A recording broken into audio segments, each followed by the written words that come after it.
In the dark and ancient forest deep within the caverns beneath the earth, there dwells a tribe of goblins known as the Shadow Goblins. They are fierce and cunning folk, feared by all for their stealth and ferocity. Their skin is ashen gray, and their eyes large and reflective, allowing them to see into the deepest of shadows. Their fingers and toes are tipped with long, sharp claws, which they use for climbing and digging. Their culture is one of martial prowess, with all members of the tribe trained in the art of tooth and claw combat from a young age. They are skilled in the craft of traps, and they use this knowledge to protect their territory from intruders. They are known for their secrecy and stealth, often using their camouflage to infiltrate enemy territory and strike from behind. They are feared by other goblin tribes for their ruthless tactics in battle. It is not uncommon for other goblin tribes to hire adventurers to rid them of this particularly ruthless breed. The Shadow Goblins have a deep connection with the spirits of the forest, believing that they protect and guide them in battle. They often commune with these spirits through rituals and ceremonies. These ceremonies often involve sacrifices and chants in a horrid language. It is said that Shadow Goblins were once a tribe of goblins who fled from battle,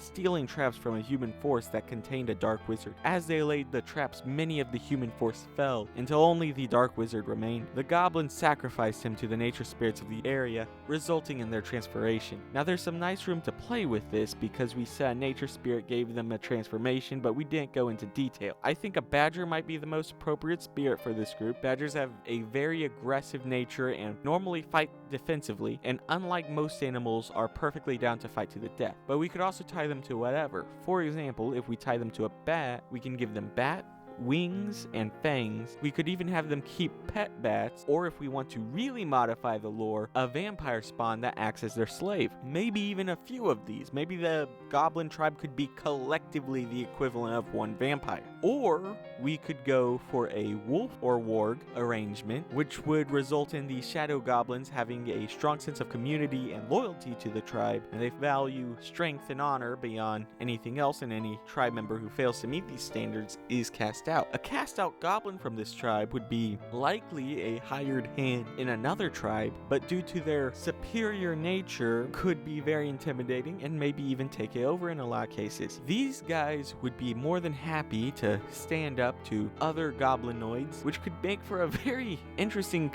dynamic if one acts as a representative of a goblin tribe while interacting with a hobgoblin horde, and they're both very militaristic and want to be in charge. This could even result with significant player intervention and a civil war of sorts between the goblins and the hobgoblins, which could be very deadly, very brutal. And if you like that, check out my video where I make some druidic dwarves.